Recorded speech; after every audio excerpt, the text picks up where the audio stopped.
Ukrainian National Guard Reserve Major Oleksii Hetman has said that Russia is considering using military personnel from North Korea on the territory of Ukraine. There are reports that negotiations have taken place to bring in additional troops from North Korea. Russia likely plans to deploy these soldiers to the territory of Ukraine, Hetman said on Espreso TV. Hetman noted that the number of North Korean soldiers fighting for Russia is gradually increasing and Russia intends to involve them further in its military operations. However, Hetman raised questions about Russia's plans. According to Russian strategy, they aim to fully retake the Kursk region by January the 20th. But if that's the case, why do they need extra forces? Why bring in North Korean troops? It's possible they won't be placed at the front line, but rather in rear areas, assisting with construction or engineering work. This would allow Russian forces to be redeployed to more critical frontline positions. Hetman added. It should be noted that there has already been a battle between the Ukrainian and North Korean armies in Kursk. At least 100 North Korean troops have been killed while fighting for Russia against Ukraine, a South Korean lawmaker said after an intelligence briefing, the BBC reported on December the 19th. Another 1,000 of Pyongyang's soldiers have been injured. South Korean MP Lee Sung-kwon told reporters, connecting the high casualty rates to the lack of experience with terrain and drone warfare.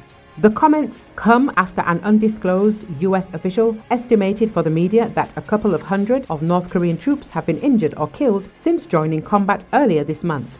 Pyongyang has dispatched over 10,000 of its soldiers to help eastern Ukrainian troops fighting in Russia's Kursk Oblast since early August, Kyiv and Western officials said. Within the Russian military, complaints have reportedly surfaced that the North Korean troops, due to their lack of knowledge about drones, are more of a burden than an asset, Lee Sung-kwon said in comments quoted by the BBC.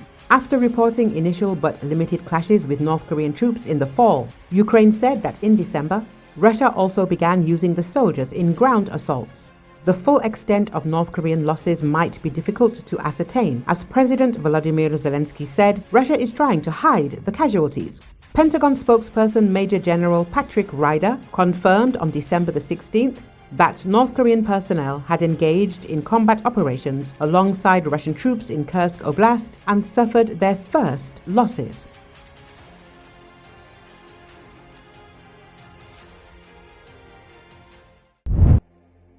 Russian President Vladimir Putin admitted that inflation in Russia was at an alarming 9.3%, but he insisted that the economic situation was stable.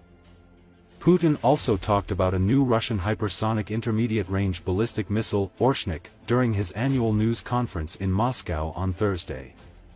He began the briefing by saying that Russia's economy was on track to grow by nearly 4% this year, but he acknowledged that consumer prices were high. One alarming sign is inflation.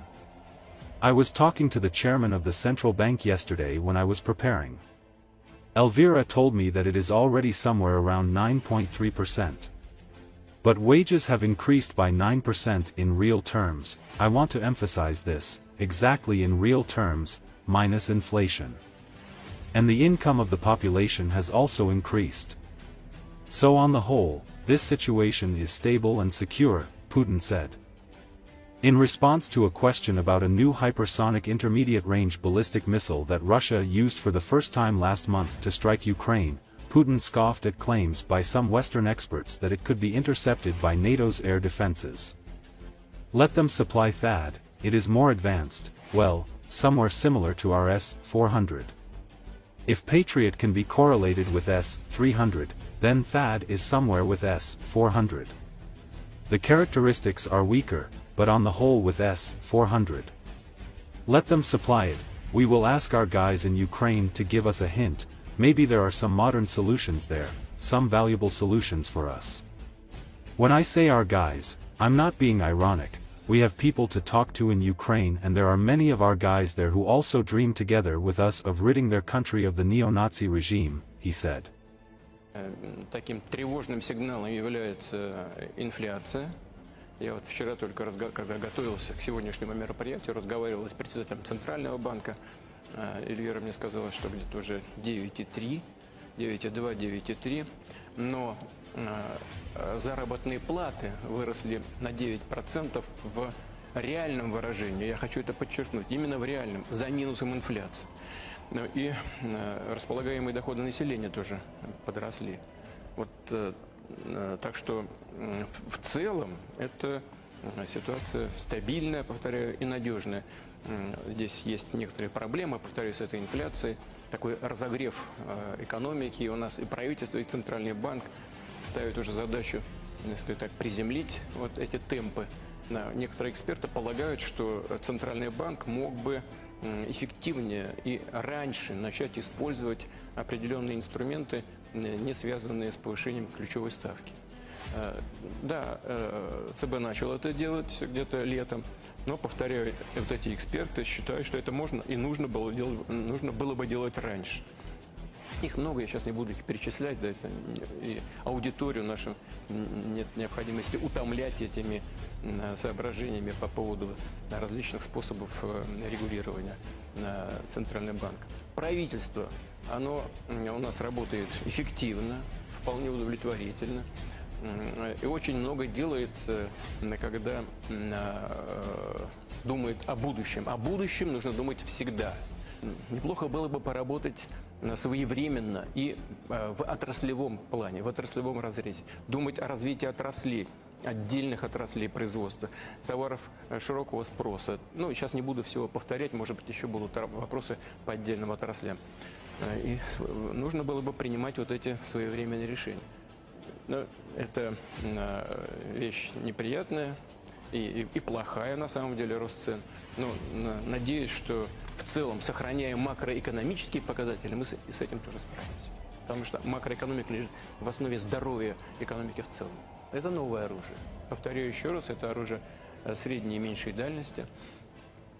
Вы сказали о том, что некоторые эксперты на Западе полагают, что это легко, такая ракета легко сбивается, уничтожается, особенно на начальной траектории полета. Ну, что можно сказать таким экспертам? Существует несколько видов систем ПВО, как вы знаете, вы же из звезды, да? Поэтому это патриоты, да? Это более современные системы ТХАТ, не знаю, есть они на Украине или нет, по-моему, нет. Если американцы решат поставить, пусть поставят, пускай ТХАТ поставят. Это более современные, ну, где-то схожие с нашим С-400. Если Патриот где-то можно соотносить с С-300 российской системой, то ТХАТ это где-то С-400. Характеристики несколько послабее, но в целом С-400. Вот пускай поставят, мы наших ребят на Украине попросим, чтобы они нам, может, и подсказали, какие-то там есть современные, ценные для нас тоже решения. Когда я говорю наших ребят, говорю без иронии, нам есть с кем разговаривать на Украине. И там много наших ребят, которые тоже вместе с нами мечтают о том, чтобы избавить свою страну от неонацистского.